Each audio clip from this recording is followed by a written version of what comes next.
Bismillahirrahmanirrahim. Assalamualaikum warahmatullahi wabarakatuh. Waalaikumsalam warahmatullahi Waalaikumsalam warahmatullahi wabarakatuh. Oke, selamat siang. Selamat siang ya, sampai menjelang sore berarti ya. Jumpa lagi dengan saya, Rizky Bilar.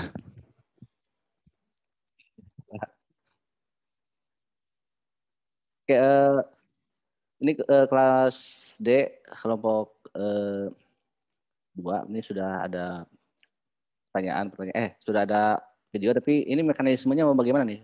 Karena kan pertanyaannya belum ada ya. Apakah mau langsung di sini?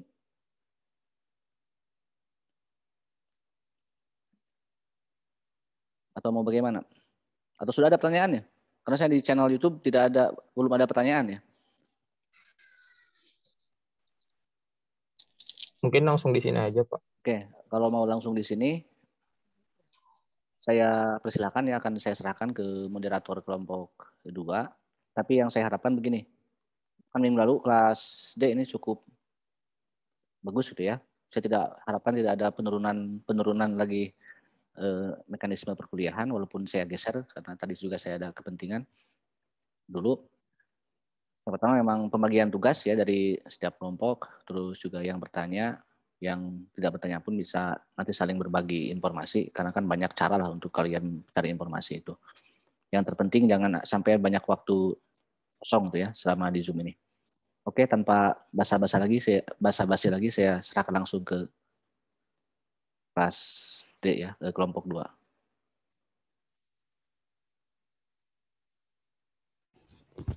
Baik Pak, terima kasih. Kita mulai aja langsung. Assalamualaikum warahmatullahi wabarakatuh.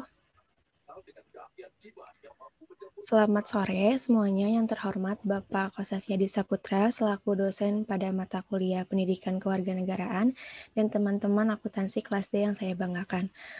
Pertama-tama marilah kita panjatkan puji syukur kepada Allah Subhanahu wa taala karena telah memberikan rahmat kepada kita berupa kesehatan sehingga kita dapat berjumpa walaupun daring di kegiatan diskusi hari ini. Adapun topik yang akan kami diskusikan adalah Konstitusi 1 yang pembahasannya sebelumnya telah kami upload di akun YouTube. Mungkin dari teman-teman semuanya telah menonton pembahasan dari kelompok kami. Perkenalkan, nama saya Nadira Safa Salsabila. Saya sebagai moderator pada hari ini dan saya akan membimbing jalannya diskusi. Adapun anggota kelompok 2 ada Al-Fajri, Raihan, Jia, dan Nisah. Mohon maaf pada diskusi kali ini Nisah tidak dapat mengikuti karena ada kepentingan keluarga. Baik teman-teman, langsung aja ya kita mulai ke sesi diskusi dan tanya jawab. Karena di YouTube belum ada yang bertanya, jadi dipersilahkan kepada teman-teman yang ingin bertanya bisa di kolom chat Zoom dan kita akan tampung dulu pertanyaannya, lalu kita akan jawab nanti. Baik, kepada teman-teman bisa di chat Zoom untuk bertanya. Terima kasih. Oke, saya mau masuk dulu ya. Bisa room chat silahkan, mau langsung bertanya ini kan silahkan ya. Yang jelas kelompok yang ini harus siap gitu ya dengan Pak, biar semuanya bisa berjalan. Oke, silahkan lanjut.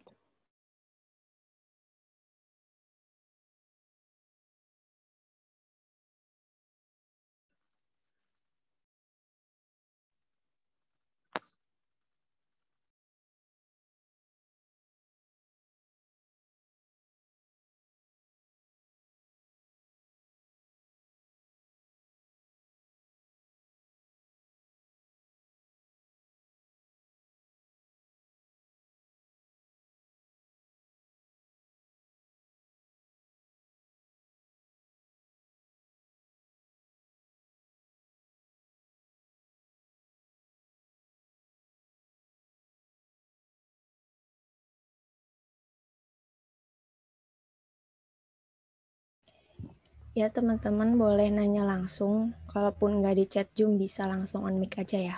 Terima kasih.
Baik, terima kasih. Sudah ada penanya dari Pirgi dan Pasa.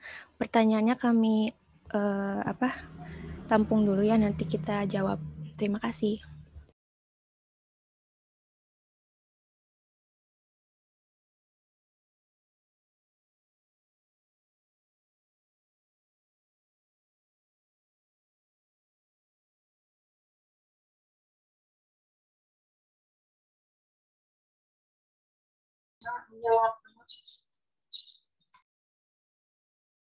Baik, jika sudah ada jawabannya kepada kelompok 2 untuk menjawab pertanyaannya langsung. Terima kasih.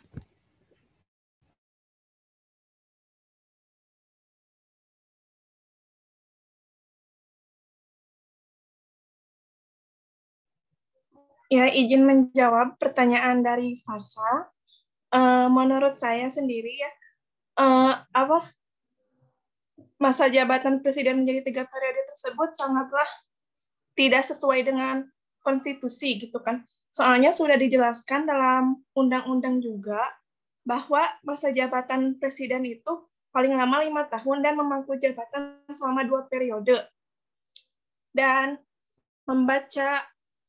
saya juga pernah membaca artikel gitu kan, di sana juga bahwa MPR sudah menentang tentang isu yang presiden menjabat selama 3 periode. Sekian.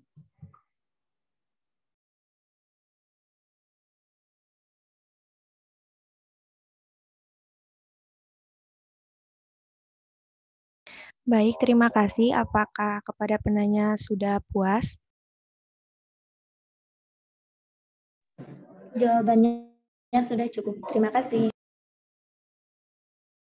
Baik, terima kasih.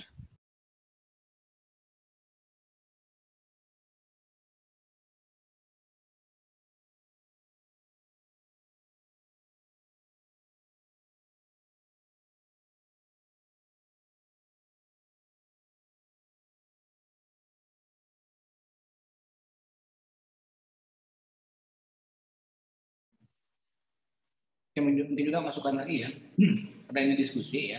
Jadi tidak seperti Anda misalnya menjawab pertanyaan soal ya, tapi diekspor ya, diekspor, digali gitu kan. Kenapa bisa seperti ini? Kenapa bisa seperti itu? Gitu kan? Kalau apa? Saya setuju apa? Saya tidak setuju. Gitu kan? Itu kan beberapa pertanyaan itu kan berupa analisis gitu ya. Tidak satu kemungkinan, tapi banyak kemungkinan yang terjadi itu. Jadi memohon untuk keaktifan yang lainnya juga. Ini harus, makanya saya bilang harus melek informasi juga, gitu ya.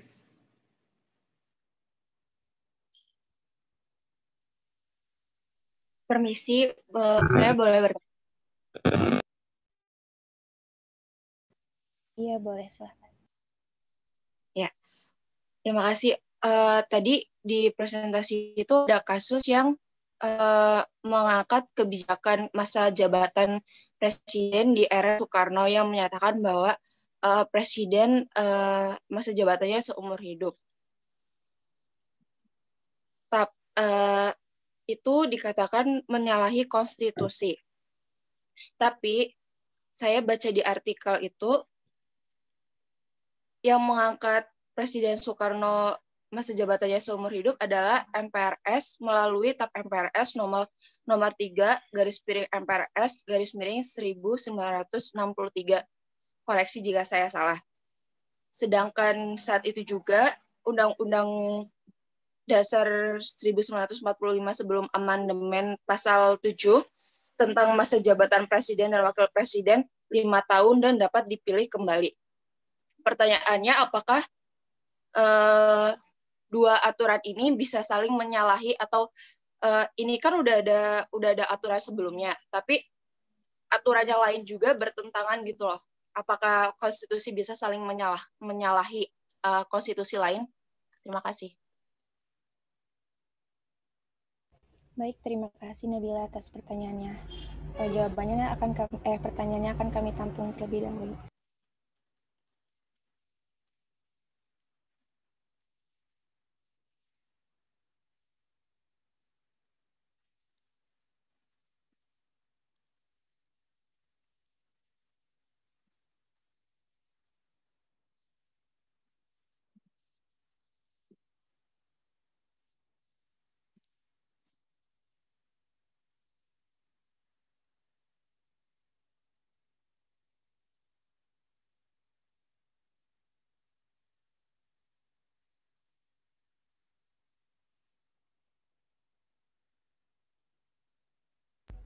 Baik, untuk kelompok 2, jika sudah mempersiapkan jawabannya, silakan untuk menyampaikan jawabannya.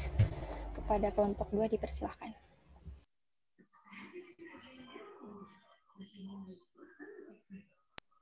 Izin jawab yang pertanyaan Virgi. Bentar. Assalamualaikum, izin bertanya. Saya sempat membaca berita baru-baru ini mengenai pendapat Mahfud MD yang mengatakan bahwa konstitusi itu boleh dilanggar. Beliau mengatakan konstitusi boleh dilanggar jika menghambat upaya penyelamatan rakyat sekalipun aturan itu adalah konstitusi negara dan memberikan kutipan statement untuk keselamatan rakyat, konstitusi bisa dilanggar. Bagaimana tanggapan kalian? Menurut saya pendapat dari Bapak Mahfud MD itu benar karena dalam asas penting dalam konstitusi negara itu hukum tertinggi yaitu keselamatan rakyat. Tapi itu ada pada keadaan-keadaan khusus seperti sekarang pandemi COVID-19 ini. Karena tidak semua keadaan itu harus melanggar konstitusi gitu. Karena Indonesia itu merupakan negara hukum yang tentunya diperlukan penerimaan yang tepat pada publik gitu. Terima kasih. Izin bertanya, tapi jika konstitusi dilanggar, apakah tidak terjadi masalah?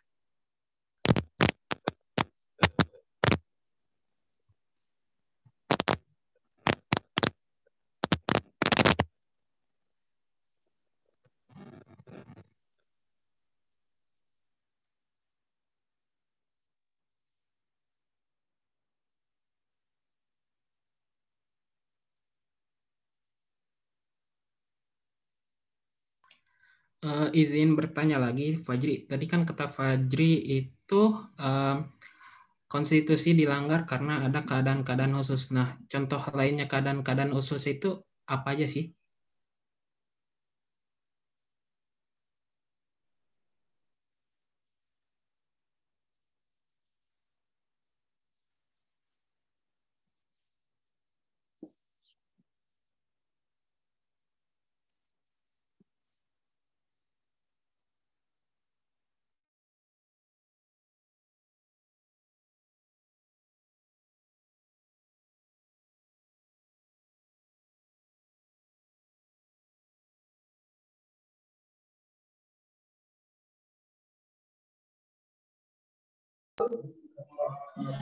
Izin menjawab pertanyaan dari Vicky. Tadi pertanyaannya itu kondisinya ya. Menurut PASA sendiri waktu tahun 98 itu kan ada yang demo untuk menurunkan Presiden Soeharto tuh. Nah, itu juga gara-gara itu UUD juga kan diamandemen. Menurut PASA itu salah satu kondisi yang tadi dimaksudkan. Terima kasih. Baik, terima kasih PASA atas masukannya.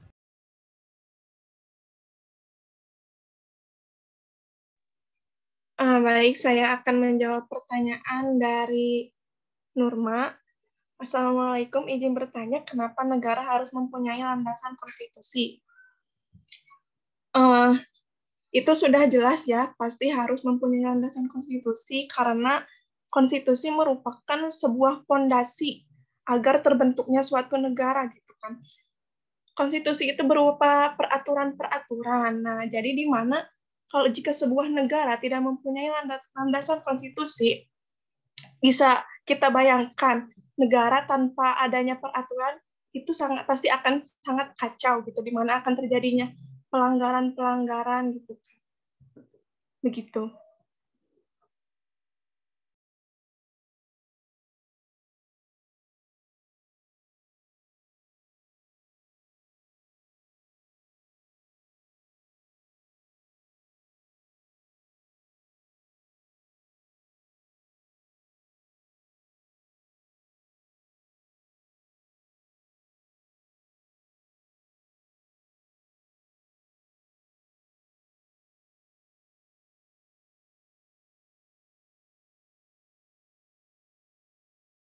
Dan izin menjawab juga untuk pertanyaan dari Dea Pasawa.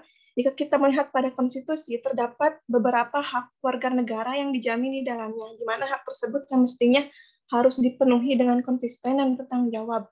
Mengenai hal tersebut, yang ingin saya tanyakan terkait dengan penanganan pandemi COVID-19, semestinya hak konstitusional tersebut harus dijunjung tinggi. Namun, menurut pendapat kalian, apakah sampai saat ini hak konstitusi warga telah dipenuhi oleh warga negara dengan baik? Terima kasih. Ya, menurut saya sendiri ya kan, terdapat juga di dalam konstitusi itu nilai semantik kalau tidak salah itu, di mana di situ terdapat nilai nominal, di mana di situ dijelaskan bahwa terdapat undang-undang dan terdapat konstitusi yang hanya berlaku secara hukum tapi tidak nyata. Maksudnya kan jadinya tuh implementasinya tuh tidak berjalan sesuai dengan konstitusi gitu. Karena dalam hal tersebut juga ini juga merupakan termasuk, karena dalam beberapa artikel juga yang saya baca juga kan itu juga termasuk kritik terhadap konstitusi, di mana adanya hak konstitusi yang mengatur tentang hak asasi manusia, penanganan tentang itu, tetapi tidak berlaku sebagaimana mestinya begitu. Menurut saya. Jadi itu merupakan hak, jadi hak konstitusinya juga belum terpenuhi juga, karena itu juga termasuk dalam nilai-nilai konstitusi, yaitu nilai nominal. Apakah sudah puas, tercukupi?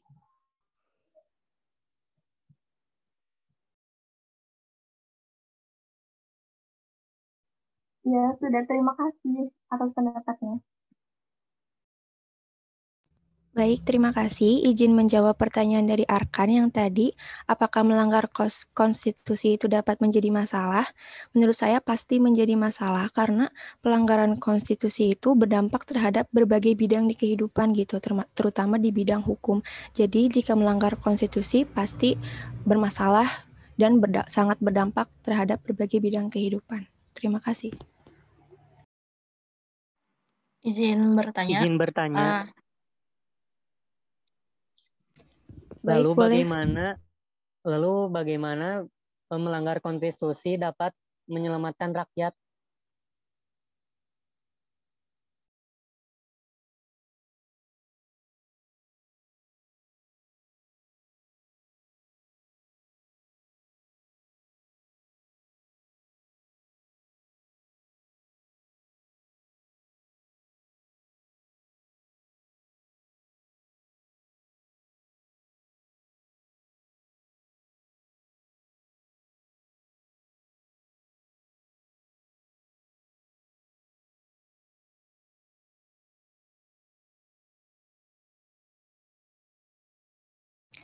Baik, terima kasih Arkan atas pertanyaannya.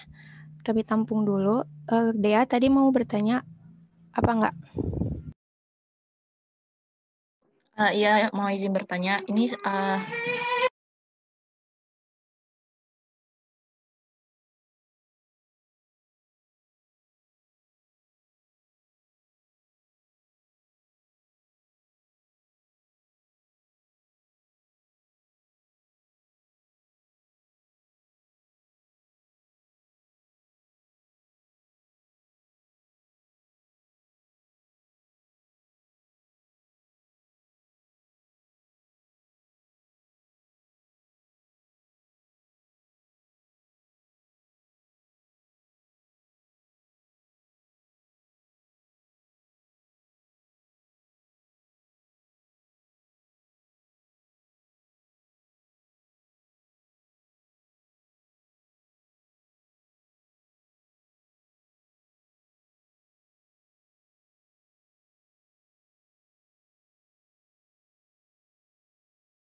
Silakan lanjut, siapa yang mau berbicara?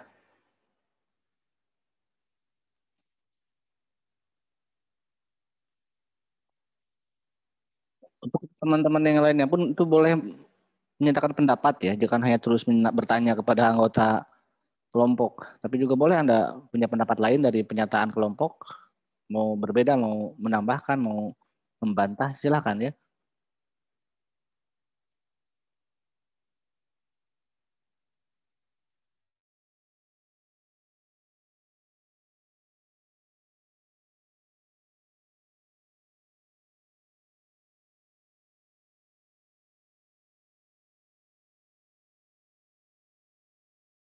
Dan jangan pada tegang, biasa aja gitu kan. Kita kan udah biasa sebenarnya. Dengan saya kan udah berapa semester, kalian sudah semester kedua gitu. Senang, santai aja ya. Karena nanti juga pada akhirnya akan cie-cie pada waktunya gitu. Jadi santai saja. Kalau izin bertanya boleh? Izin bertanya boleh? Buat kelompok ini. Baik, silakan. Mengenai konstitusi ya, kan konstitusi adalah suatu undang-undang atau aturan dalam suatu negara. Dan yang saya ketahui di Greenland termasuk negara otonom gitu yang saya tahu tidak ada yang mengaku bahwa Greenland itu negara bagian apa gitu. Nah, maka apakah di Greenland tersebut memiliki konstitusi sedangkan tidak ada yang mengaku sebagai negara bagian? Dan jika ada, konstitusi seperti apa yang digunakan di Greenland? Terima kasih. Baik, terima kasih.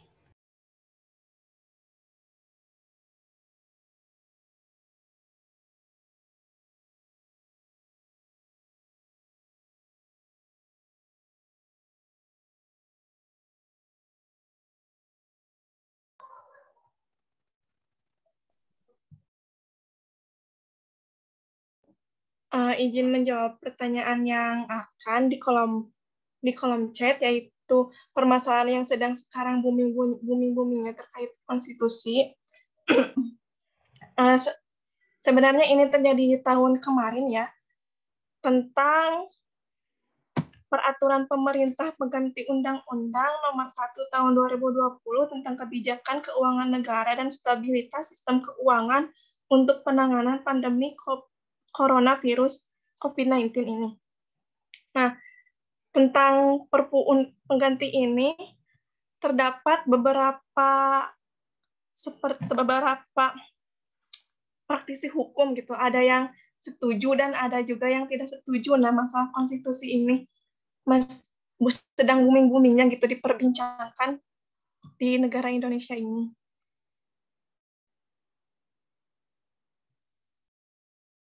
Apakah permasalahan itu sudah dapat dipecahkan?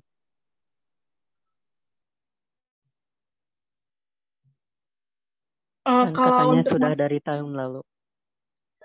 Untuk kalau masalah dipecahkan sudah itunya sih saya kurang tahu ya, waktu mencari artikel-artikel juga tentang hasil ini tuh masih belum ada kejelasan. Tapi ya begitu, masih sedang terjadi kontroversi antara yang setuju dan tidak setuju begitu. Tidak tahu juga sih kalau ada mungkin beberapa mahasiswa di sini yang sudah tahu tentang hasil ini bisa ikut berdiskusi. Kalau saya sih kurang tahu begitu, mungkin masih harus mencari informasi lagi.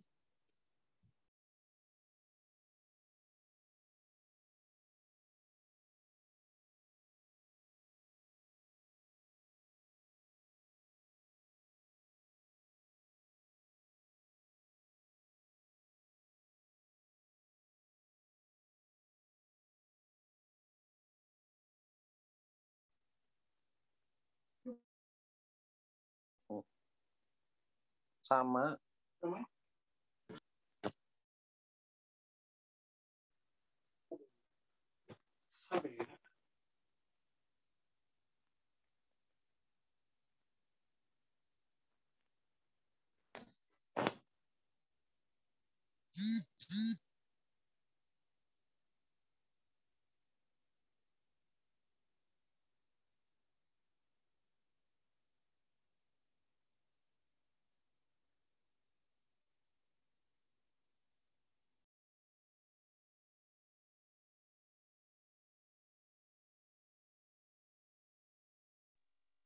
Izin bertanya. Tadi kan sebelumnya itu menyinggung tentang presiden yang 3 periode kan. Nah, aku tuh pengen nanya sebenarnya itu alasan apa sih alasan kenapa presiden itu nggak boleh 3 periode? Apakah masyarakat Indonesia itu trauma terhadap kejadian yang tahun 98 yang pada saat itu Presiden Soeharto? Terima kasih.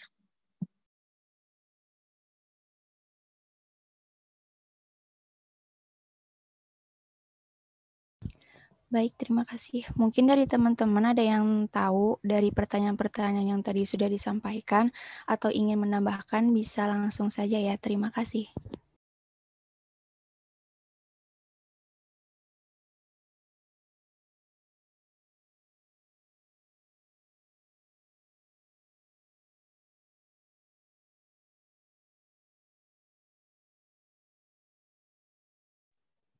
Izin menjawab pertanyaan dari Dea. Pasta baca ya di artikel.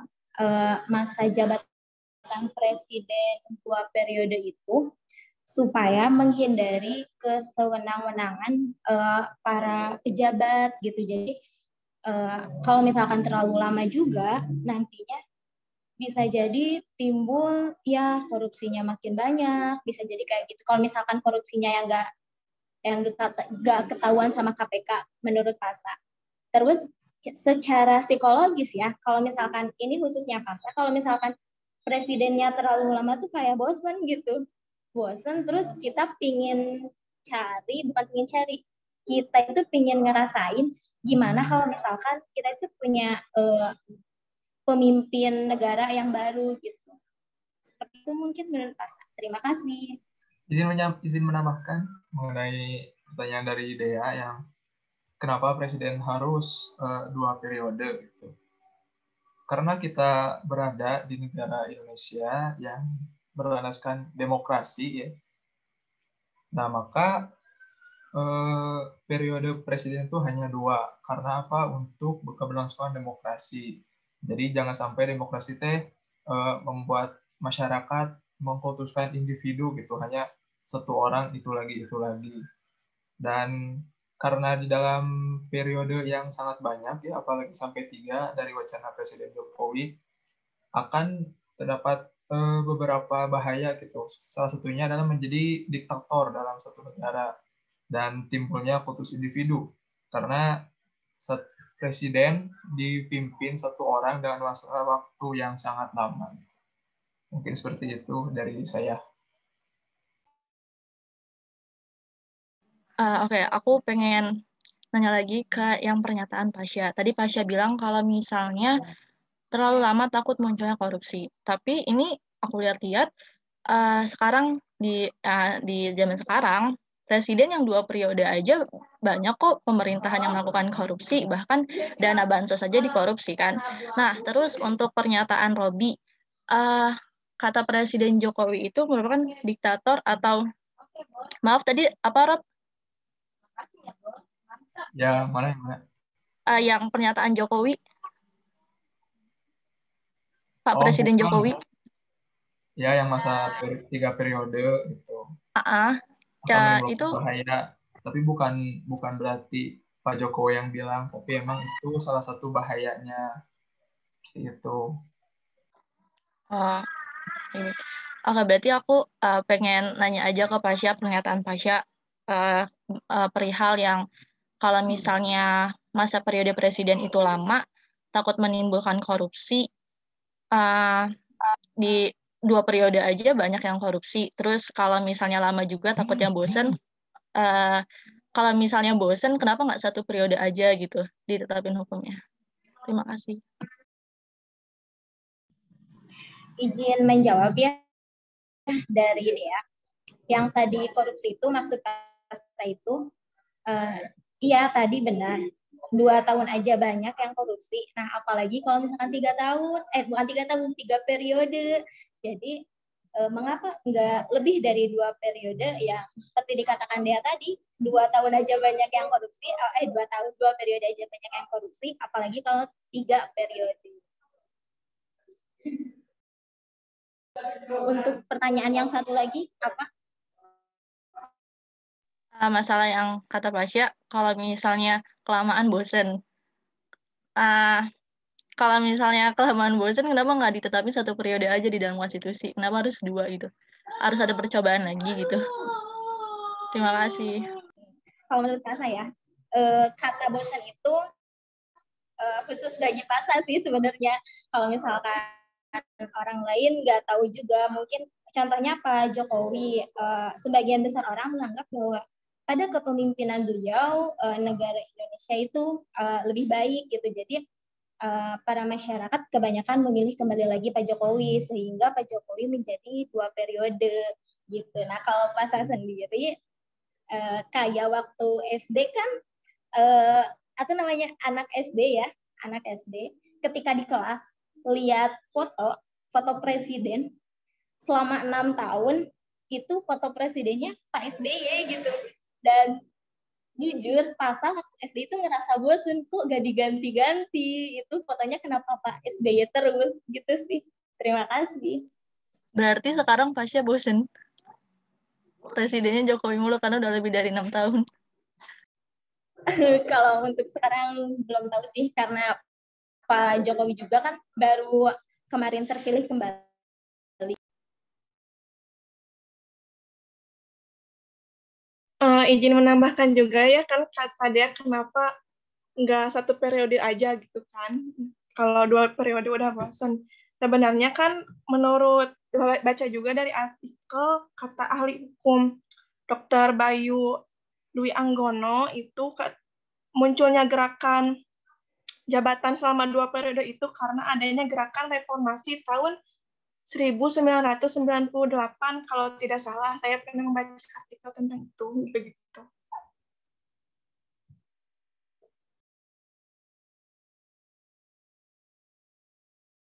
Iya, aku juga baca masalah artikel itu. Jadi, gara-gara ada reformasi 98. Nah, reformasi itu kenapa jadi konstitusi presiden itu hanya 2 periode? Jadi karena masyarakat Indonesia itu kan dijelasin di dalam artikel itu bahwa rakyat Indonesia itu pada trauma gitu karena masa jabatan Presiden Soeharto pada saat itu yang membuat rakyat sengsara katanya.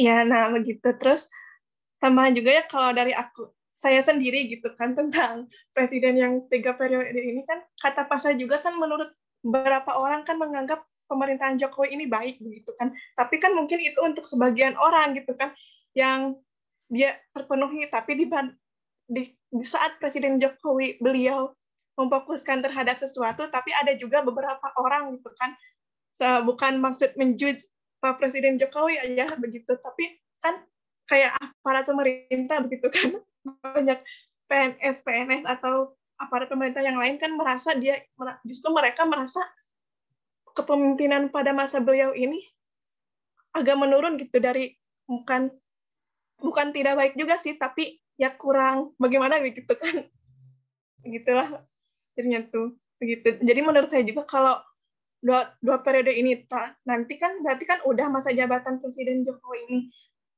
sehingga kalau saya mengharapkan gitu ada pengganti calon-calon presiden yang baru yang kebijakannya juga lebih bagus gitu dan bisa membuat Indonesia menjadi lebih baik lagi gitu dari masa sekarang dengan menutupi kesalahan-kesalahan yang pernah terjadi pada periode-periode sebelumnya begitu, dengan presiden yang baru juga begitu.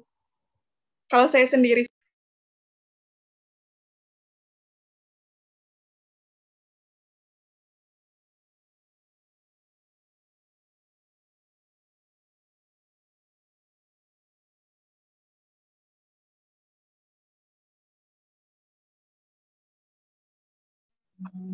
Izin jawab pertanyaan Robi ya.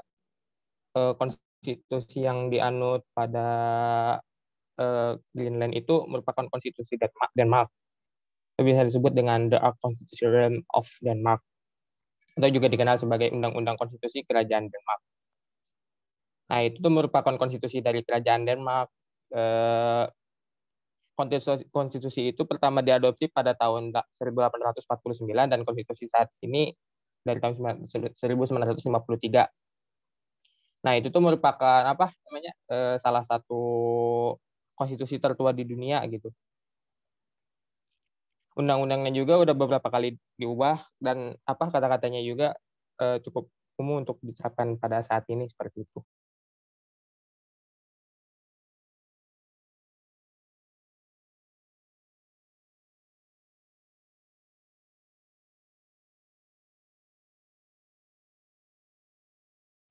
Oh ya, izin bertanya lagi nih mengenai yang kata yang masih presiden dalam 3 periode.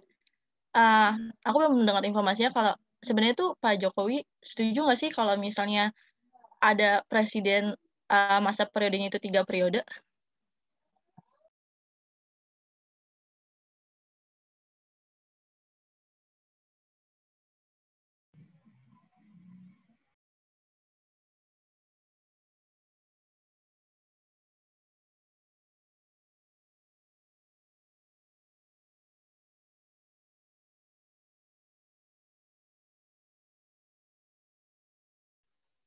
Izin menjawab ya dari dia Jokowi.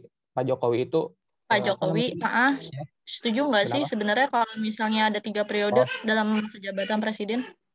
Kalau nggak salah pernah dengar dari berita gitu katanya dia tuh menolak tentang 3 periode ini. Ya pokoknya menolak tentang periode ini. Ini tuh kayak misalkan cuman pendukung-pendukungnya aja tuh yang mau pengen dia 3 periode tuh. Saya pernah baca berita tuh pernah kayak katanya Jokowi itu menolak 3 periode karena bisa membuat kegaduhan baru. Izin menambahkan juga terkait dari berita juga katanya isu masa jabatan 3 periode ini tuh emang udah ditolak sama presiden secara langsung gitu. Karena yang di agenda penting yang perlu dibicarakan itu tentang komitmen regenerasi kepemimpinan nasional dari semua elit politik. Jadi mungkin kalau dari pertanyaan Dea, secara gak langsung tuh berarti Pak Jokowi itu menolak isu jabatan 3 periode. Tapi aku nggak baca sih sebenarnya, aku ngeliat di berita bahwa Presiden Jokowi itu emang pertama dia bilang kayak gitu kan, saya nggak setuju, kayak nantang keras gitu. Tapi di akhirnya dia tuh bilang gini, ya saya sih terserah MPR saja. Berarti kan dari kata terserah itu berarti ngasih kebebasan kan dari kata terserah, ya mau dibuat peraturan 3 periode sok gitu. Kalau misalnya enggak juga nggak apa-apa. Berarti kan itu tandanya dia nggak menantang kan.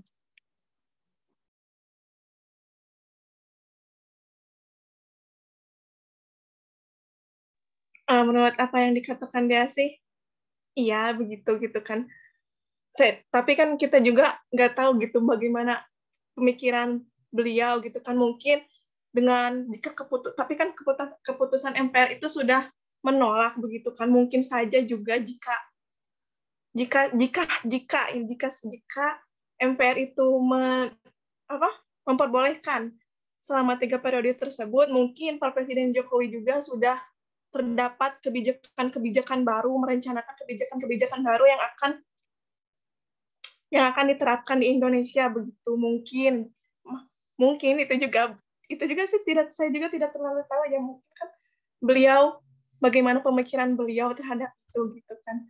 Tapi ya kita lihat juga sih kepada rakyat kitanya juga kan, kita demokrasi gitu kan, mungkin ya pendukung Presiden Jokowi menginginkan 3 jabatan itu, tapi kan kita juga tidak bisa mementingkan pendapat kelompoknya saja begitu kan. Jadi mungkin MPR juga itu sudah menetapkan menolak 3 periode itu tidak hanya melihat dari undang-undang saja, tapi juga memikirkan bagaimana pendapat rakyat begitu.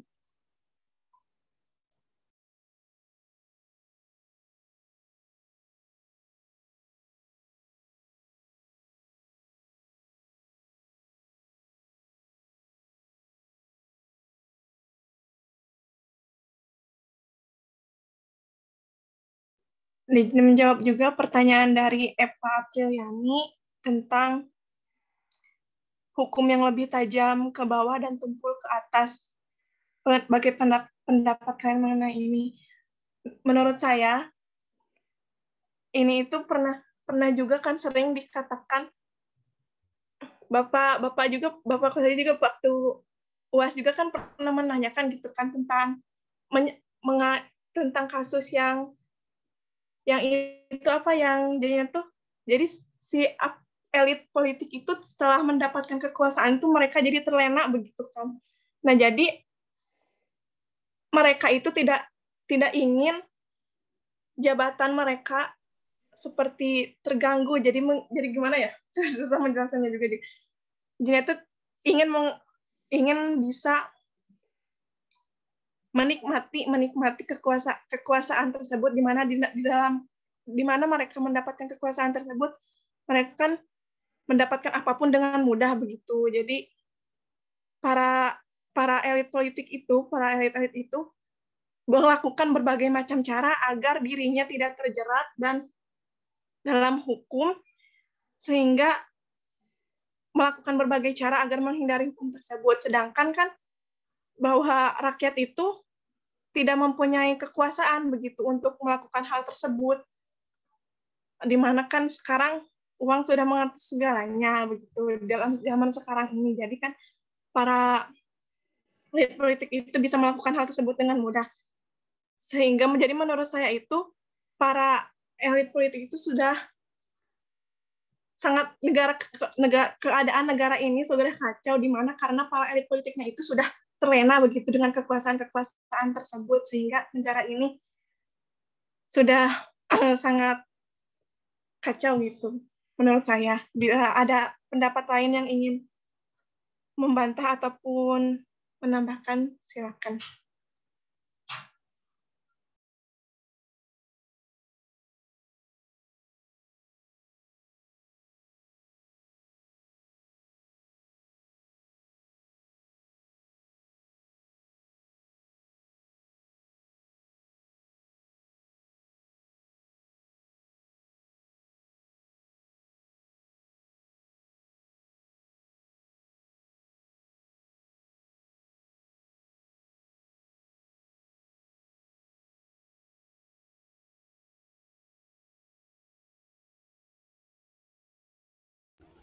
Baik, mungkin dari teman-teman ada yang mau menambahkan atau menyanggah, dipersilakan.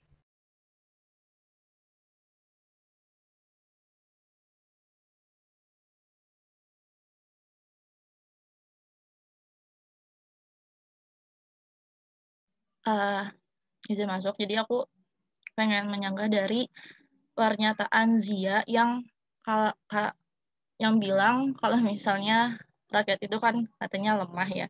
Tapi kan negara kita itu kan negara demokrasi ya, di mana sistemnya itu dari rakyat untuk rakyat oleh rakyat. Seharusnya rakyat memegang kekuatan dong untuk melawan.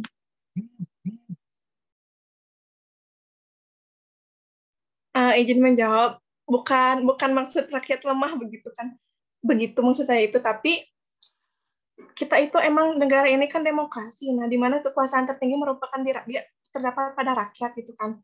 Tapi di zaman sekarang ini, karena yang menguasai gitu, maksud saya itu jadi yang menguasai pemerintahan itu hanya elit-elit politik saja begitu. Jadi mereka tuh kan mendapat pemasok yang besar dari pemerintah begitu.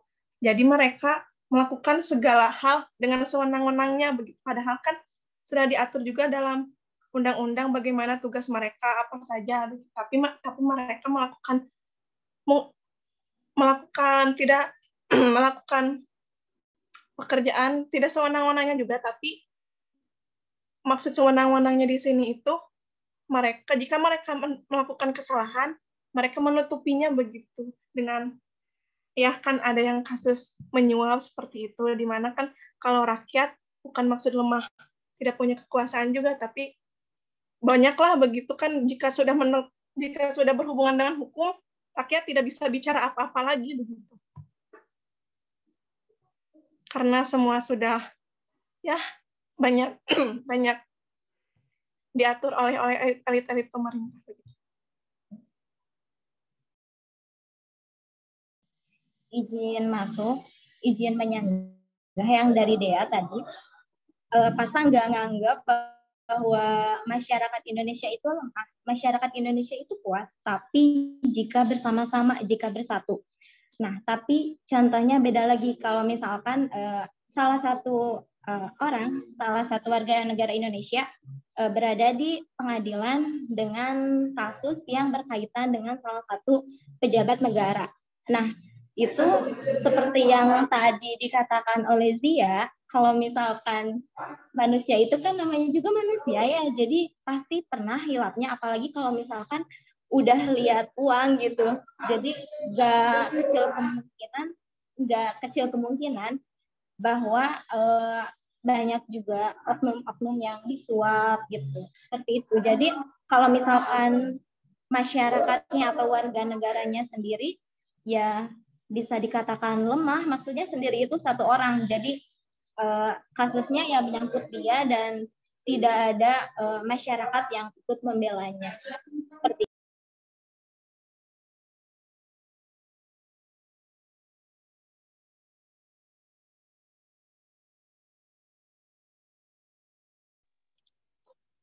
Izin masuk. Tadi kan dikatain ya kalau konstitusi itu boleh dilanggar untuk keselamatan rakyat. Sementara tadi jawabannya tuh melanggar konstitusi itu tuh bisa menyebabkan permasalahan. Nah, yang jadi pertanyaan tuh bagaimana melanggar konstitusi bisa menyelamatkan rakyat? Soalnya belum dijawab tadi.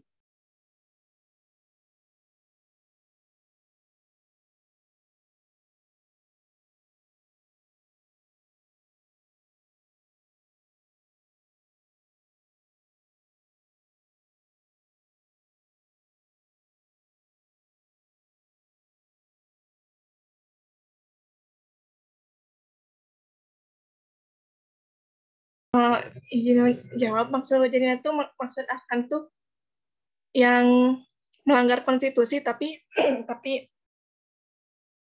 bisa menyelamatkan rakyat seperti itu. Iya. Saya sih kurang tahu begitu kan kalau wujud nyatanya dari pelanggaran konstitusi dapat menyelamatkan rakyat, tapi bisa dikatakan juga kan konstitusi itu dalam nilai normatif seperti pada Undang Pasal 28 A sampai J Undang-Undang Dasar 1945 itu kan merupakan nilai normatif, tetapi dalam implementasinya itu merupakan termasuk juga bisa dikatakan nilai nominal karena pasal tersebut membahas tentang hak asasi manusia. Namun pada kenyataannya kan implementasinya masih banyak pelanggaran atas pemenuhan hak asasi tersebut. Jadi begitu, karena kan banyak juga yang kekerasan, diskriminasi di Indonesia masih terjadi, jadi seperti itu. Kalau wujud nyatanya sih, saya kurang tahu. Jadi mungkin di sini itu kita kan undang-undang dasarnya tuh setiap orang berhak atas kekeluargaan, hidup, tumbuh, dan berkembang, serta berhak atas perlindungan dari kekerasan dan diskriminasi. Iya, jadi keselamatan rakyat itu bukan melanggar konstitusi, justru itu melakukan atau memenuhi dari konstitusi itu. Jadi gak ada pelanggaran dong kalau untuk keselamatan, begitu bukan? Iya, jadi begitu. Karena asas tertinggi pada konstitusi negara itu merupakan keselamatan rakyat, jadi mungkin bisa dibilang boleh melanggar konstitusi, tapi seperti keadaan khusus seperti yang tadi saya bilang.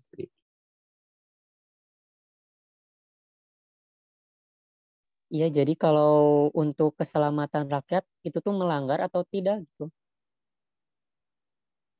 Menurut saya enggak sih, tergantung kondisinya juga. Kan seperti yang tadi saya sudah bilang, asas tertinggi pada konstitusi negara itu adalah keselamatan rakyat. Nah, iya juga, soalnya kan saya juga tidak gimana gitu, wujud nyatanya juga tidak tidak tahu sih, tapi selama yang saya tahu itu tidak terjadi begitu. Tapi mungkin yang mahasiswa yang lain di kelas ini ada yang tahu, bisa ikut juga menambahkan ataupun menyanggah. Berarti seharusnya konstitusi itu tidak dilanggar apapun bentuknya gitu.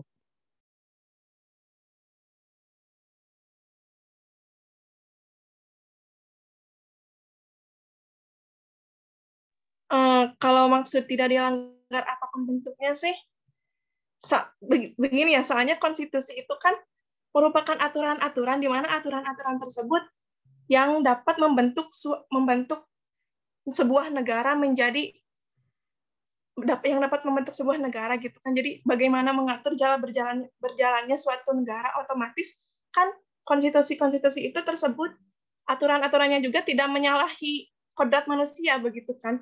Meskipun ada aturan yang tertulis dan ataupun aturan yang tidak tertulisnya juga begitu. Jadi tentu saja tidak boleh dilanggar. Siap, ya kalau itu aku setuju. Terima kasih.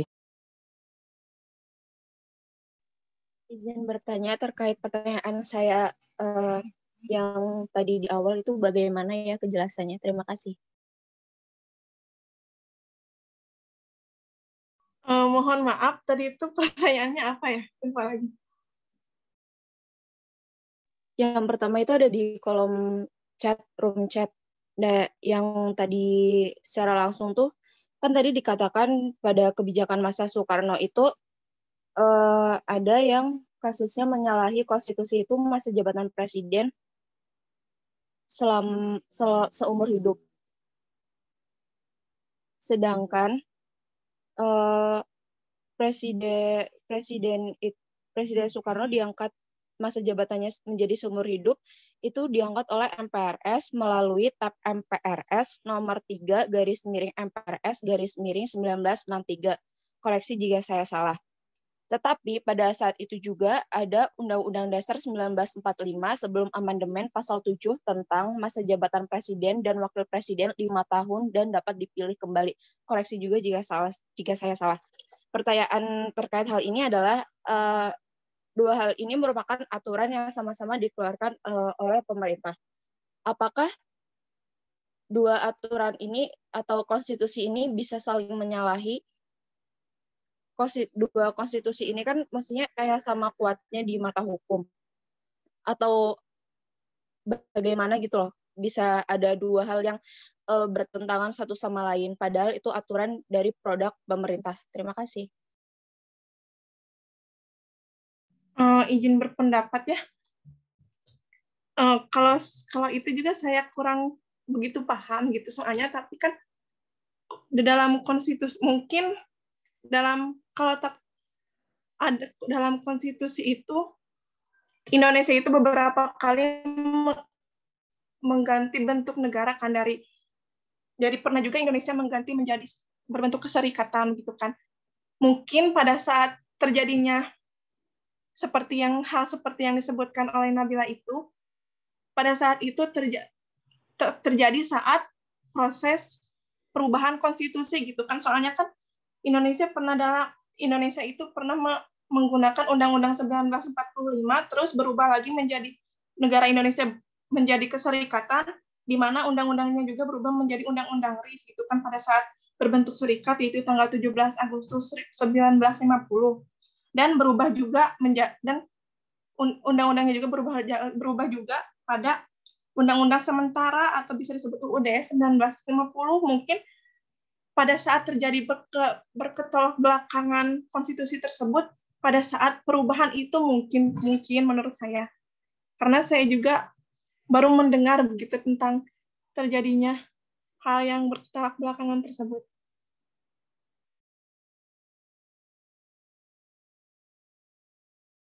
Mungkin jika mahasiswa yang ada di kelas ini paham ataupun tahu jawabannya, bisa ikut menambahkan.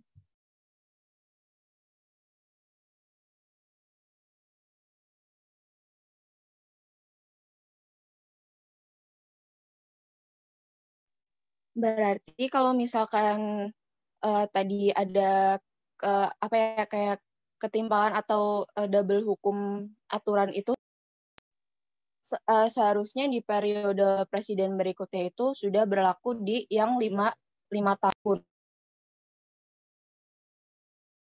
Di 5 tahun masa jabatan presiden dan wakil presiden.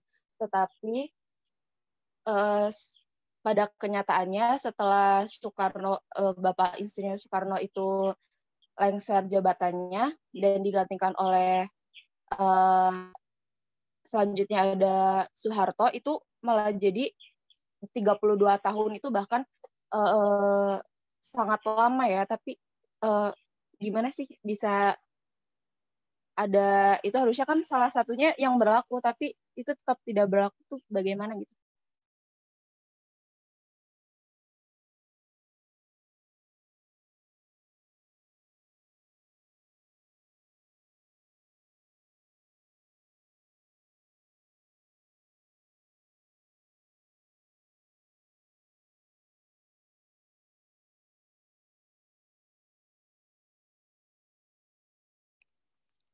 Oke, nanti itu akan saya luruskan. Sekarang lanjut dulu ke pertanyaan yang lain ya. Coba yang di room chat barangkali ada yang belum ditanggapi. Izin menjawab yang pertanyaan Roni.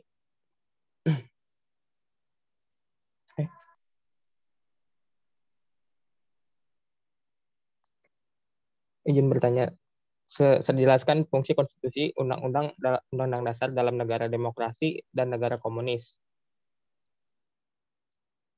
Jadi fungsi konstitusi atau undang-undang dasar dalam negara demokrasi itu yang pertama itu membatasi kekuasaan pemerintah. Kemudian yang keduanya sebagai cara yang efektif dalam membagi kekuasaan. Yang ketiga yaitu sebagai perwujudan dari hukum yang tertinggi atau supremasi hukum yang harus ditaati oleh rakyat dan penguasanya. Lalu fungsi konstitusi dalam negara komunis yaitu sebagai cerminan kemenangan-kemenangan yang telah dicapai dalam perjuangan ke arah masyarakat komunis. Yang kedua sebagai pencatatan formal atau legal dari perjuangan yang telah dicapai. Kemudian sebagai dasar hukum untuk perubahan masyarakat yang diciptakan dan dapat diubah setiap kali ada pencapaian kemajuan dalam masyarakat komunis. Terima kasih. Baik, terima kasih Al-Fajri atas jawabannya.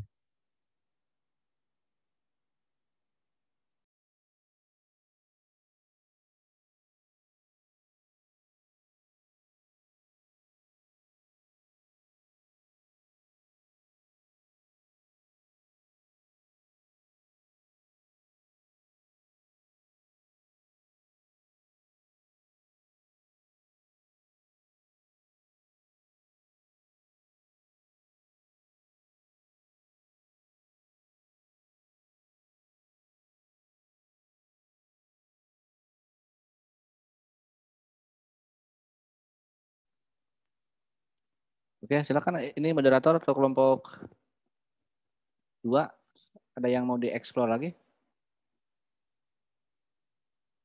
Mungkin dari teman-teman ada yang bisa jawab pertanyaan atau ingin menambahkan. Dan untuk kelompok 2 mungkin udah dipersiapkan jawabannya dari, ada pertanyaan baru dari Wirda.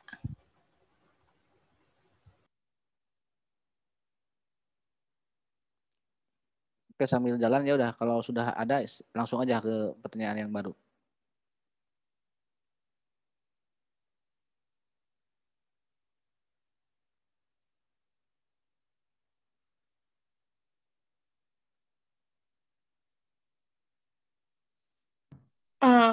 Izin menjawab juga dari yang Wirda, ya, apakah menurut Anda Omnibus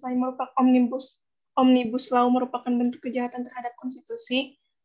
Saya tidak bisa berpendapat secara spesifik begitu ya, soalnya kan dalam Omnibus Law itu yang menjadi sorotan itu tentang RUU Cipta Kerjanya saja, begitu kan, di mana hal tersebut sangat ditolak mentah-mentah oleh buruh Indonesia begitu. Jadi tapi tidak bisa berpendapat spesifik begitu apakah itu merupakan kejahatan, karena dalam Undang-Undang Omnibus Law juga ada beberapa yang menguntungkan negara, ada juga beberapa yang merugikan negara begitu. Menurut saya, bila ada yang ingin menyanggah atau menambahkan, silakan.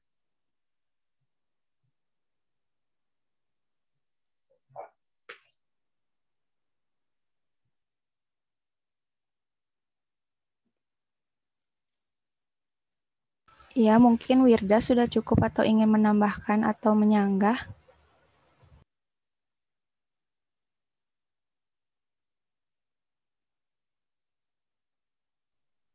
Izin membantu menjawab pertanyaan dari Wirda. Jadi menurut aku omnibus law itu menurut aku sih suatu bentuk kayak apa ya? Dia melanggar hak asasi manusia karena yang pertama di dalam omnibus law itu, dalam peraturan omnibus law, dia itu kan para buruh itu jadi tidak ada kayak digantung oleh perusahaan kan. Jadi sistem kontraknya itu nggak jelas. Terus yang kedua itu dipangkas hari liburnya. Kayak misalnya kalau hari lahiran itu dia hari liburnya itu dipangkas. Terus banyak banget yang merugikan buruh, tapi mungkin menguntungkan negara. Jadi menurut aku emang peraturan ini tuh omnibus law ini cuma hanya untuk menguntungkan negara, bukan untuk menguntungkan para buruh. Menurut aku gitu. Terima kasih.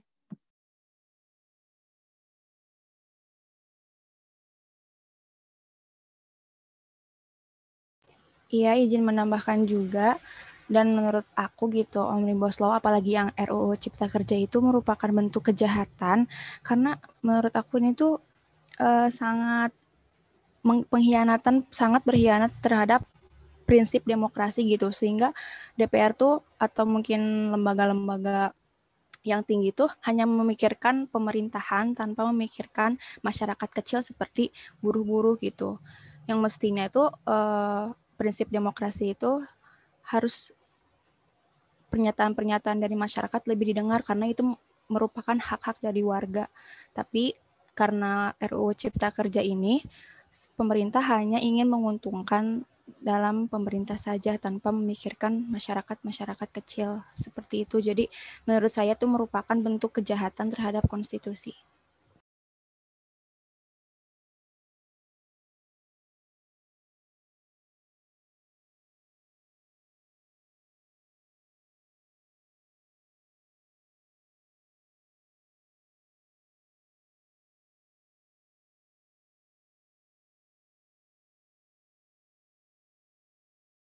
Izin masuk. Kalau dengan begitu, apakah boleh melanggar Omnibus Law ini? Kalau seiyanya jadi gitu Omnibus Law.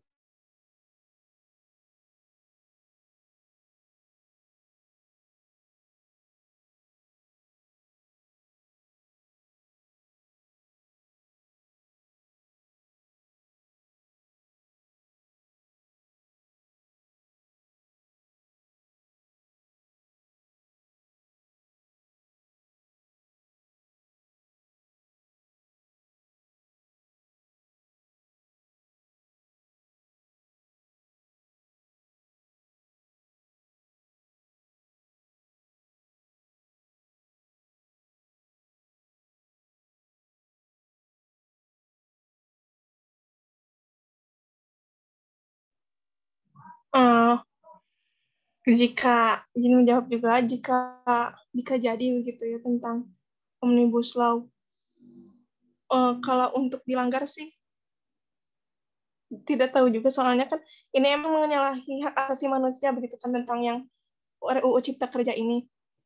Seperti yang dikatakan juga oleh mahasiswa yang lain, karena kan kekuasaan tertinggi ada pada rakyat gitu kan. Jadi kan ini juga belum tentu jadi gitu. Jadi jika kita bersatu begitu kan dan menentang tentang RUU Cipta Kerja, tetapi juga dengan memperhatikan dengan baik-baik begitu, tidak dengan kekerasan, insya Allah lah mungkin tidak akan diterapkan, tapi tidak tahu juga sih karena jika sudah diterapkan lalu dilanggar, ya kita lihat aja, pasti kan sudah berhubungan dengan pengadilan hukum gitu kan, di mana di situ kita rakyat itu sudah tidak bisa berbuat apa-apa lagi gitu kan, soalnya sudah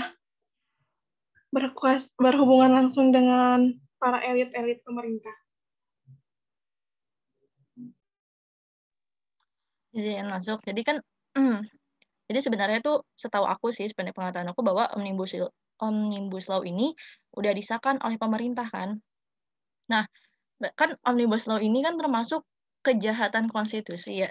Nah, terus pemerintah itu berarti melakukan kejahatan konstitusi dong. Dan aku baca di artikel yang melakukan kejahatan konstitusi itu hukumannya juga cukup berat. Terus kalau misalnya pemerintah sendiri yang melakukan kejahatan konstitusi, apa ya, gimana ya maksudnya? Terus, tapi sekarang pemerintah nggak dapat hukuman apa-apa. Berarti adanya ketidakadilan dong di dalam suatu negara Indonesia ini. Nah, iya. Sebenarnya ini pelanggaran konstitusi itu juga yang lebih banyak melakukan itu juga pemerintah, begitu kan? Yang lebih banyak melanggar peraturan konstitusi itu sebenarnya. Tapi kan ya bagaimana lagi begitu kan, dia yang menguasai negara, dia juga yang melanggar. Jadi kan kita tidak bisa berbuat apa-apa gitu. Demo juga kan tidak didengar, seakan mentulikan pendengaran mereka sendiri begitu kan.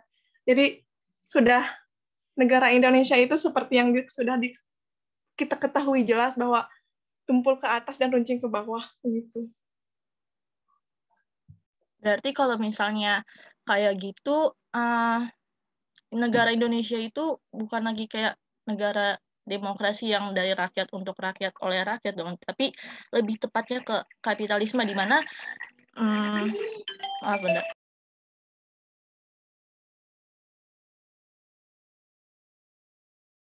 Di mana yang berkuasa, yang mempunyai uang itu dia yang berwenang. Ya kan kita juga tahu lah gitu secara tidak langsung itu demokrasi itu hanya titel belaka begitu kan. Jadinya tuh, tapi dalam kenyataannya kapitalisme lah yang berlaku gitu di Indonesia. Meskipun negara kita demokrasi, tapi kan dalam implementasinya itu ya begitu. Kebanyakan dari kita masih berlaku itu kapitalisme, terjadinya kapitalisme.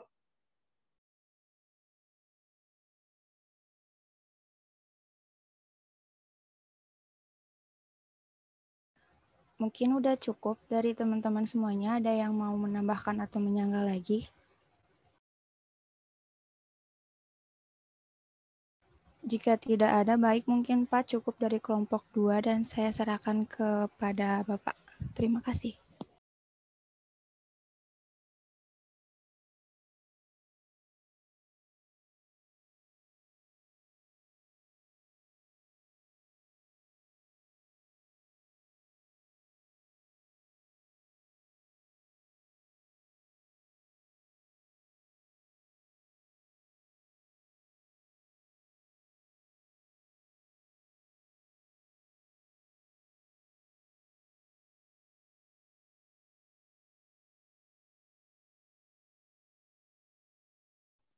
Oke, saya baru ini ya.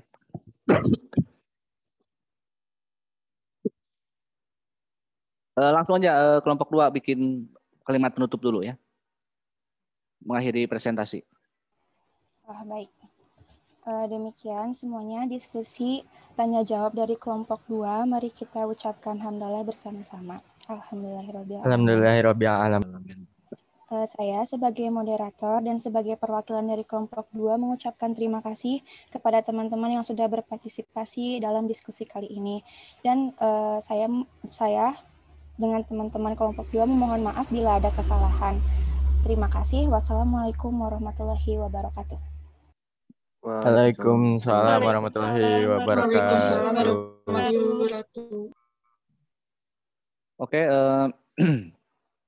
saya masuk ya. Mudah-mudahan selesai lah sampai jam 20. Kalau kelompok berikutnya, kelompok 3 sama nggak? Temanya masih konstitusi?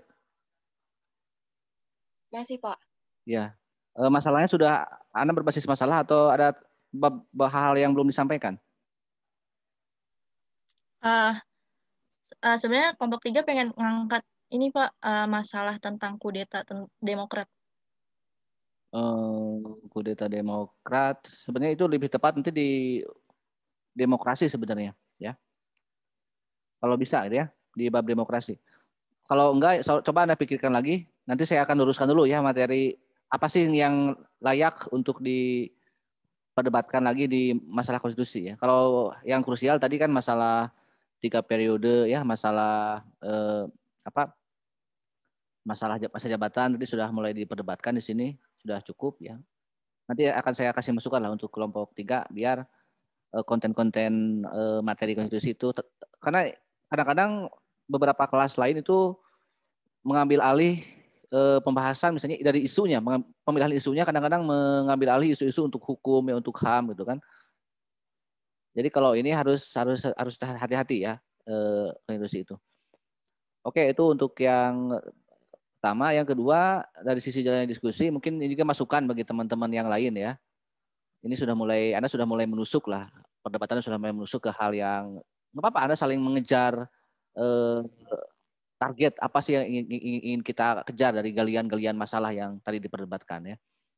Namun juga Anda harus yakin, ini masukan untuk Jia tadi yang banyak menjawab ya. Jadi Jia itu harus yakin dengan apa yang dinyatakan gitu ya. Jangan banyak mungkin atau kurang tahu juga sih. Nah, nggak apa-apa. Anda mau benar mau salah, Anda yakin aja dengan apa yang Anda katakan gitu ya. Kan nanti urusannya nanti kalau salah informasi atau salah apa kan nanti akan saya luruskan ya. Jadi itu hanya bahasa komunikasi ya, belajar kita untuk meyakinkan orang kalau berdiskusi. Ya syukur-syukur ya Anda yakin bahwa apa yang Anda baca, apa yang Anda dengar, apa yang Anda sebut misalnya. Saya dapat berita nih, saya dapat informasi nih. Saya dapat pendapat dari seorang ahli ini gitu kan. Saya dapat apapun ya. Jadi intinya adalah yakin ya. Oke, yang pertama yang Anda pahami dari konstitusi ya sebagai hukum dasar, sebagai hukum tertinggi ya. Tadi ada dibilang ada yang tertulis, ada yang tak tertulis ya. Kalau secara formal kita berbicara yang tertulis misalnya ya Undang-Undang Dasar 45 ya di kita itu kan ini yang dulu masih tinggi kedudukannya gitu kan ya bersamaan MPR. Ini sebelum diamandemen. Jadi sebenarnya kandungan dari konstitusi adalah hukum yang dasarnya ya, yaitu kalau di kita adalah Undang-Undang 45. Kalau Undang-Undang Ciptaker ya, undang-undang yang lainnya ya, termasuk juga tadi TAP MPR itu bukan konstitusi namanya. Itu hukum biasa gitu ya. Perundang-undangan biasa. Berarti kalau berbicara konstitusi, kalau yang tertulis jadi seluruh kandungan Undang-Undang Dasar ya, 45 yang diamandemen kalau sekarang. Walaupun kita pernah berlaku beberapa kali amandemen ya.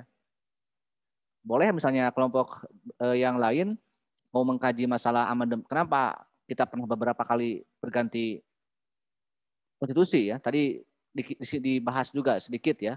Karena dengan seiring dengan perubahan bentuk negara. Bahkan kenapa juga misal tiba-tiba muncul amandemen Undang-Undang 45 setelah reformasi ya. Tahun 99 sampai 2002. Atau hal apalah, kan banyak bukan hanya masalah jabatan presiden ya. Kalau Anda ingin mengkaji masalah ekonomi ya, mau juga lihat undang-undang dasar yang berkaitan dengan ekonomi itu apa. Ya. Kalau pasal 33 misalnya tentang bumi air dan sebagainya, lalu lihat turunannya ya jelas kan undang-undang Cipta Kerja misalnya itu kan tentang ekonomi, tentang kesejahteraan rakyat. Bumi air untuk kemakmuran rakyat ya, dikelola oleh negara untuk kemakmuran rakyat. Tapi sekarang misalnya pas pelaksanaan undang-undang Ciptaker, undang-undang tentang BUMN itu dikuasai oleh asing untuk kepentingan asing, dikuasai oleh swasta untuk kepentingan mafia, untuk kepentingan ini. Jadi ada paradoks. Itu boleh Anda mengkaji itu ya misalnya ya. Kalaupun Anda mau mengkaji aturan misalnya, kira-kira dari kudeta Demokrat itu kan hanya undang-undang pemilu. Nah undang-undang pemilu itu atau undang-undang partai politik. Lihat dari Undang-Undang Dasar 45 Anda baca juga ya kalau ingin mengkaji masalah, boleh Anda mau mengkudeta Demokrat ya. Tapi Anda baca juga tentang masalah partai politik, masalah politik dalam Undang-Undang Dasar 45-nya. Ya. Sistemnya, ya lihat tentang apakah undang-undang tentang pemilihannya, tentang di sana adalah tentang yang berkaitan dengan partai politik, lalu bagaimana undang-undang partai politiknya, lalu bagaimana ya ada masalah kita bisa menjadi multi partai, bisa banyak partai dan sebagainya. Anda boleh kalau mau mengkaji, kalau penasaran ingin mengkaji Partai Demokrat ya. Tapi tetap Anda harus berpegang pada prinsip UUD 45 ya. Tarikannya ke atas kalau bab 3 ini adalah masih berbicara hal-hal yang ke atas. Kalau nanti masalah-masalah yang rakyat di penegakan hukum, penegakan HAM gitu ya. Itu mungkin masukan-masukan untuk kelompok yang belum presentasi ya. Tapi ya walaupun fungsinya adalah hukum yang paling tinggi, membawahi etap MPR, membawahi undang-undang, membawahi Perpu, membawahi Perpres, membawahi PP, membawahi Perda juga kan. Itu kan hierarki hukum ya di negara kita. Jangan sampai bertentangan dengan konstitusi kan. Yaitu ya Undang-Undang 45, sumbernya itu. Jika ada yang bertentangan, ya itu yang harus Anda kritisi. Anda mau mengkaji masalah di partai politik misalnya. Ada aturannya. Jangan-jangan ini memang sistem partai kita, sistem kepartaian kita ini kurang sesuai dengan konstitusi kita, dengan Undang-Undang 45, sehingga banyak partai politik yang tidak efektif dalam menjalankan roda organisasi partai politiknya misalnya ya. Kalau Anda tetap mau mengkaji masalah kudeta demokrat, silakan aja ya. Asal jangan keluar dari core teori materi tentang konstitusi. Ya. Kenapa bisa banyak partai politik? Padahal waktu amandemen Undang-Undang 45, setelah reformasi kan kita banyak partai politik. Padahal waktu Orde Baru, ya, partai politik tidak begitu banyak gitu kan ya. Ketika kita pakai Undang-Undang Dasar yang belum diamandemen, Anda boleh mengkaji itu, ya. Sampai partai politik harus untuk mencalonkan presiden misalnya ya, memang dalam Undang-Undang Dasar, coba Anda lihat, ya kalau mau berbicara partai politik dalam Undang-Undang dalam konteks konstitusi, Anda lihat misalnya tentang syarat menjadi presiden kan, dicalonkan oleh partai politik atau gabungan partai politik. Nah ini mungkin wacana-wacana ini yang harus ada kritisi. Lalu misalnya dalam undang-undang kepartaian diharuskan kalau ingin mencalonkan presiden itu harus minimal 20% hasil pemilu. Nah itu sesuai nggak dengan konstitusi? Itu kan itu ya. Jadi dibawa ke sana. Saya harapkan Anda coba ke sana ya untuk kelompok 3 itu bolehlah. Nanti juga bahan bekal, kalau ingin lebih spesifik lagi, ingin lebih bebas lagi, nanti jadi dieksplor lagi kita di bab demokrasi, di bab penegakan hukum, dan lain-lain. Mengenai 3 periode ini yang banyak dibahas di sini ya. Tidak perlu lagi kita bahas secara khusus karena sudah banyak digali tadi. Dan masalah bagaimana apakah bisa dilanggar atau tidak. Tadi yang diperdebatkan ya. Ketika dilanggar, lalu bagaimana ya. Pertama memang sejarah kita jangankan pelanggaran ya. Jangan pelanggaran ya. Kalau tadi berkaca pada sejarah ya,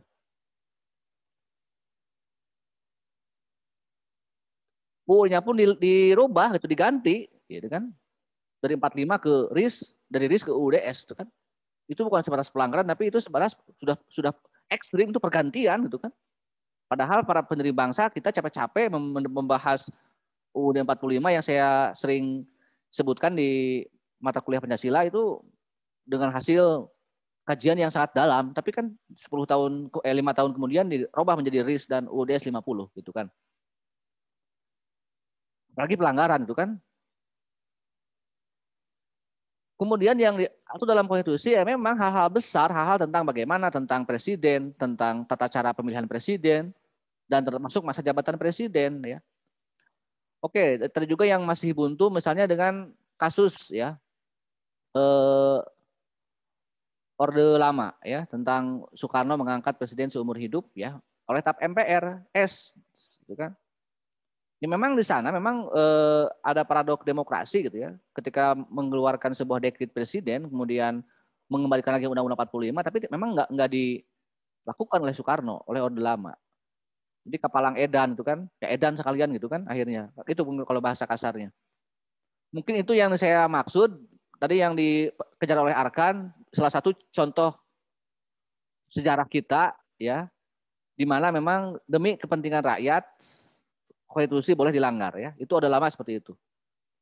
Karena memang pilihan saat itu Soekarno, walaupun memang semua orang tahu itu pelanggaran berat ya, walaupun memang diatur oleh TAP MPRS itu diangkat sebagai presiden seumur hidup, tapi itu sudah melanggar hukum yang paling atasnya itu Undang-Undang Dasar 45-nya. Itu pelanggaran. Tapi memang kondisi saat itu jelas itu memang sangat rawan gitu ya. Kalau tidak ada orang, kalau kita terlalu bergantung pada hukum-hukum yang normatif ya, yang kaku, sementara di masyarakat terpecah belah, ya udah Soekarno melihat itu kita kemau ya peduli, penting ini negara aman dulu gitu kan, rakyat aman dulu ya. Itu mungkin salah satu contoh ya dari kasus. Sekarang misalnya 3 periode presiden sudah sesuai konstitusi. Ya, kalau yang sekarang berlaku adalah 2 periode ya, 5 tahun dan dapat dipilih kembali. Dulu memang zaman Orde Baru 5 tahun dan dapat terpilih lagi. 5 tahun dipilih lagi, 5 tahun dipilih lagi, 5 tahun dipilih lagi. Akhirnya kan lama akhirnya Pak Harto. Pak Harto itu lebih cantik daripada Soekarno permainan politiknya ya. Kalau Soekarno mah terang-terangan, dia diangkat oleh MPRS-nya seumur hidup gitu kan. Walaupun memang MPRS-nya adalah semuanya sudah pro Soekarno gitu kan. Soeharto juga sama mempreteli semua anggota MPR kan, semuanya berpihak pada Pak Harto. Akhirnya ketika pemilihan umum presiden di sidang umum MPR setelah pemilu partai politik, ya secara aklamasi, secara quorum itu musyawarah langsung menunjuk Pak Harto sebagai presiden. Sudah dari tahun 71 ya, 77, 82, 87, 92 dan 97, 98. Berarti kurang lebih 5 kali ya diangkat oleh MPRS. Karena memang tidak melanggar konstitusi, aturannya seperti itu gitu kan. Jadi hanya menafsirkan. Itu ya, jadi untuk saling menyalahi ya tadi ya, kondisinya memang sudah kepalang tanggung kalau di zaman Orde Lama. Orde Baru memang relatif lebih cantik permainan politiknya. Berarti di sana kita membuktikan yang namanya Undang-Undang Dasar itu walaupun hukum tertinggi, tetapi ada kelemahan yang dapat menemukan celah oleh penguasa untuk mempertahankan kekuasaannya, yaitu ya Orde Baru. Makanya reformasi itu semangatnya untuk mengubahnya itu karena untuk membatasi kekuasaan biar tak ada pemimpin yang secara legal formal terus memimpin. Kan bosan juga kan ada yang bilang bosan ya. Jangankan puluhan tahun ya. Tadi yang bilang SBY aja yang udah 2 periode sebelum Pak Jokowi ada yang bosan juga. Coba kalau aku mungkin tidak akan bosan kalian jadi presiden itu kan. Tadi ya masa jabatan lama bikin bosan ya, apalagi yang tadi ya karena sudah punya logika yang cukup bagus tadi ya. Pak Jokowi sekarang masanya memang itu berasal dari orang-orang yang bukan Pak Jokowi misalnya. Seingat saya pun sedikit ya tahulah zaman Pak Harto pun tidak pernah mengatakan saya ingin dipilih lagi. Tapi orang-orang di belakangnya gitu kan, entah orang di belakangnya disuruh oleh Pak Harto kita nggak tahu. Itu kan permainan politik ya. Tapi setelah pemilu Partai Golkar menang, semua anggota MPR-nya pro penguasa, mau sidang umum MPR, pemilihan presiden. Termasuk yang terakhir kali yang saya ingat ya, dulu Pak Harmoko ketua MPR-nya, Pak Harto sudah uzur lah, usianya sudah tahun 97, 98 sudah uzur. Duda juga karena setahun yang lalunya Ibu Tinnya meninggal dunia kan. Tapi orang-orangnya itu dari ABS, asal Bapak senang gitu kan. Tapi karena memang tadi orang-orang di belakangnya kadang-kadang itu kan. Tapi kita nggak tahu apakah itu disuruh atau tidak. Tapi yang penting begini, Bapak masih dipercaya oleh rakyat. Makanya Bapak harus siap lagi untuk menjadi presiden, untuk dicalonkan lagi, untuk dipilih lagi. Jadi ya itu kadang-kadang politik seperti itu.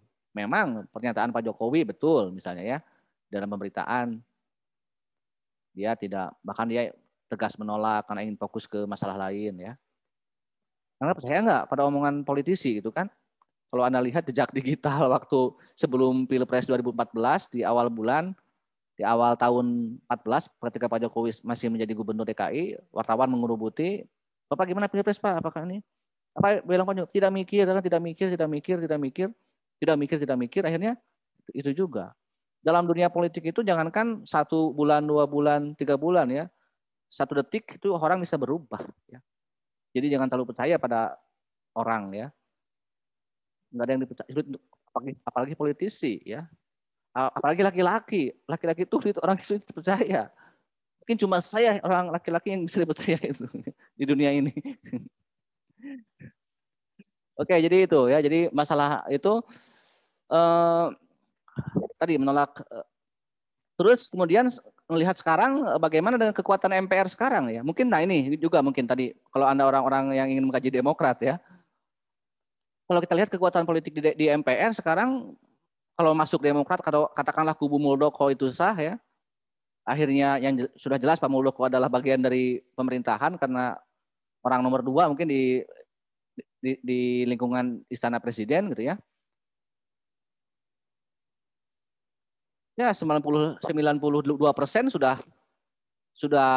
sudah aman kekuasaan itu. Jadi mau ngapain juga ya, mau menjadikan Pak Jokowi 3 periode ataupun diangkat seumur hidup pun ya, kalau MPR mau banyak hal yang bisa dilakukan oleh MPR sekarang itu ya.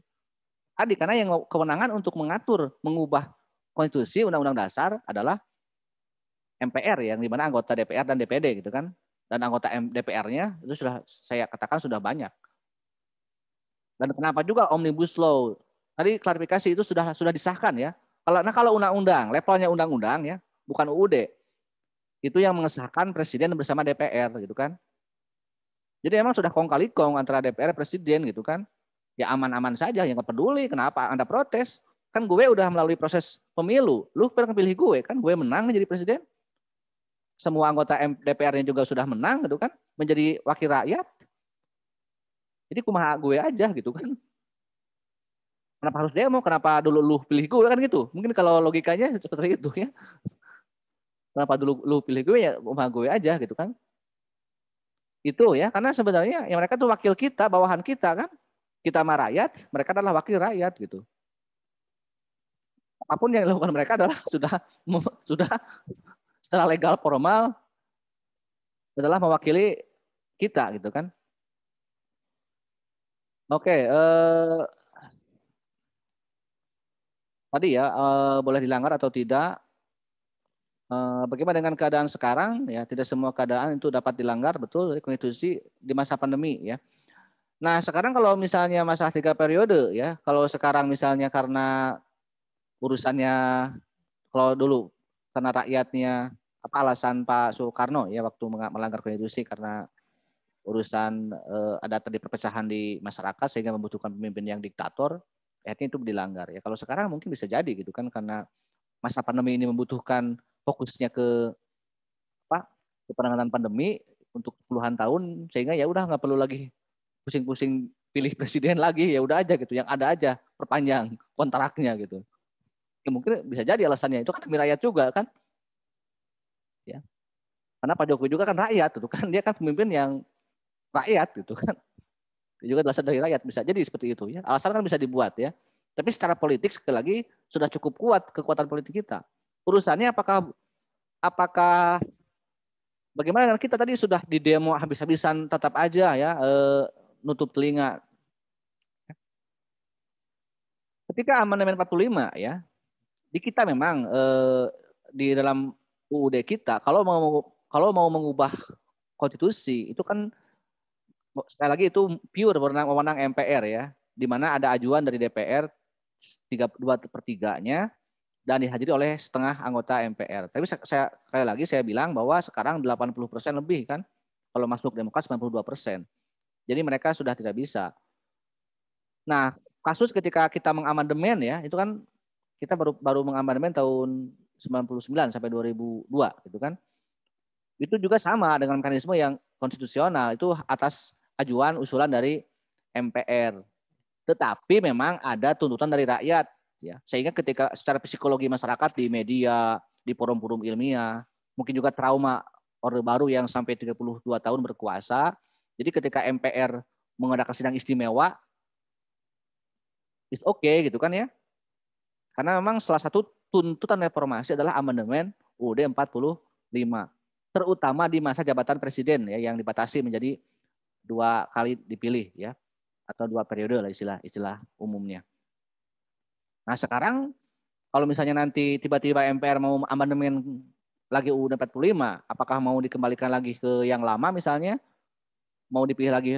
Kalau sekarang coba, kalau seandainya ini boleh aja misalnya dikembalikan lagi ke yang asli atau tentang pemilihan presiden tidak lagi dipilih langsung, cukup oleh MPR, ya tambah enak gitu kan, yang berkuasa gitu kan, karena semua kekuatannya sekarang dipegang oleh yang mendukung kekuasaan, ya itu bisa saja terjadi seperti itu. Tapi bagaimana kita yang bukan anggota DPR, bukan anggota MPR?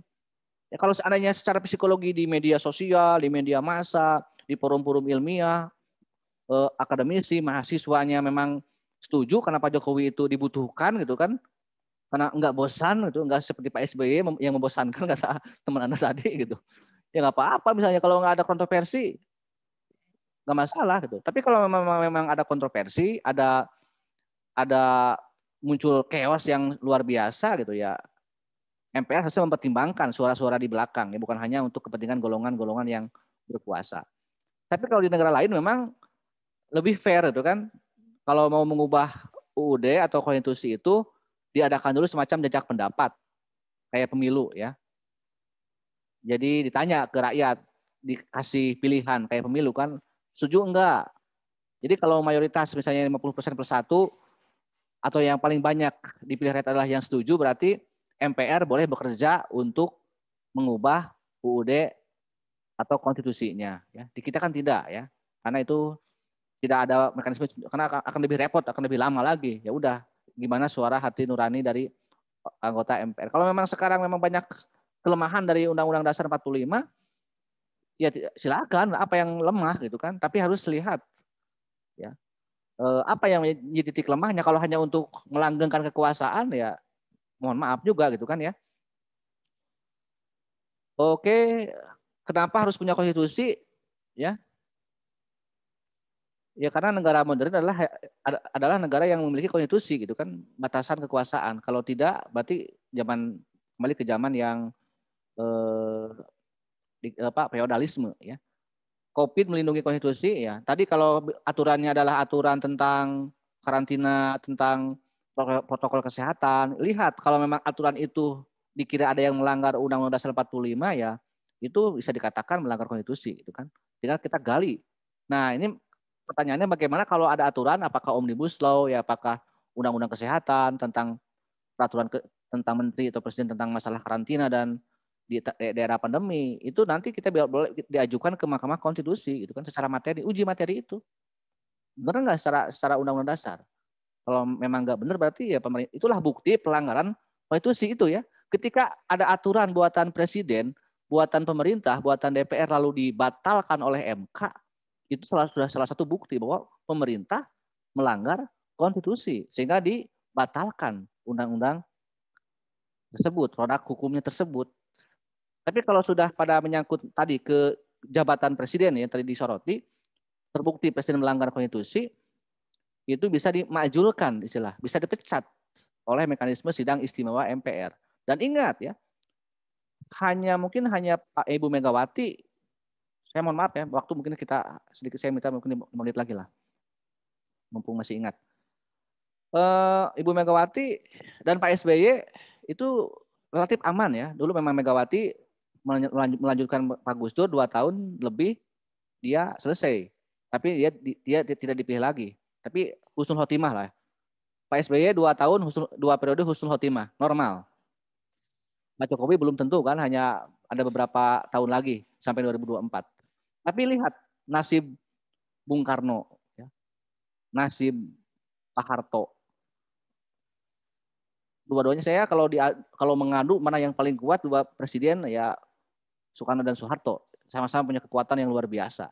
Tapi lihat nasib mengakhiri masa kekuasaannya. Tragis juga kan, yang satu dimakjulkan oleh MPR, yang kedua dipaksa turun ya oleh demonstrasi mahasiswa dan dia mundur. Pak Habibie coba kurang gimana, dia secara kecerdasan intelektual dan moralnya paling bagus menurut saya gitu ya. Bahkan secara ketika krisis ekonomi, Habibie orang cerdas dari 16.000 sampai ke 6.000. Tapi lihat dia hanya seusia kandungan kalian di dalam perut ibu kalian, yaitu hanya 9 bulan menjadi presiden gitu. Oleh siapa? Oleh ulah MPR juga kan, oleh pemakjulan. Padahal Habibie ya di atas rata-rata ya intelektualitasnya. Gus Dur juga sama ya, setelah Pak Habibie. Dia hanya 2 tahun digaduh dan kembali lagi oleh mekanisme sidang istimewa MPR. Jadi sudah biasa sebenarnya kalau ada pemimpin yang dianggap kacau, mengacaukan atau gagal, ya boleh MPR untuk menggunakan sidang istimewa. Memang saat itu ya masyarakat memang secara emosi kan wajar lah, dulu orang walaupun secara ekonomi bagus, tapi orang marah ketika Pak Habibie misalnya melepas Timor Leste itu kan. Yang akhirnya Raul Lemos menjadi berbeda negara dengan kita ya. Terus ya Gus Dur juga sama ya dengan beberapa pihak ya, walaupun punya pendukung fanatik tapi secara psikologi Gus Dur juga dianggap memusingkan orang, sehingga ya kasihan juga gitu kan akhirnya. Tapi sekarang ya sehingga nggak tabu juga sebenarnya memakjulkan ya. Dulu kan sempat ada sensitif seolah-olah haram ya memakjulkan mungkin Pak Jokowi, sehingga ada seminar tentang pemakjulan di kampus UGM, di kampusnya Pak Jokowi sendiri itu banyak dibubarkan oleh aparat yang berwenang. Padahal itu kan diskusi ilmiah, dan memang itu ada dalam undang-undang dasar itu tentang bagaimana tata cara memberhentikan presiden. Kan dalam undang-undang dasar itu konstitusional dan ilmiah. Tapi itulah kalau sudah bicara kekuasaan ya. Kalau masalah konstitusi, Perpu bukan konstitusi ya, tadi saya katakan pemecahannya ya mereka yang memecahkan ya, kita mah hanya mengkritisi aja. Tadi yang tertua di dunia tentang masalah Denmark ya, tentang masalah Greenland ya. Ya tadi kan setiap negara punya kebijakan tersendiri mengenai wilayah-wilayah yang dia kuasai ya, apakah otonom atau tidak ya. Tapi kalau yang tertua di dunia, kalau tertulis ya, para ahli juga mengatakan Piagam Madinah salah satu konstitusi yang tertua ya. Itu kan surat perjanjian antara Nabi Muhammad dan beberapa bangsa di Madinah ya, Ansor, Muhajirin, Nasrani, Yahudi bersepakat dalam membentuk sebuah negara yang sangat tertulis ya, Undang-Undang Dasar Madinah itu. Tapi kan orang-orang Barat tidak suka dengan adanya mungkin dunia Islam punya undang-undang paling tua itu ya gitu ya. Padahal kalau boleh jujur ya sebenarnya itu lebih faktanya ada ya.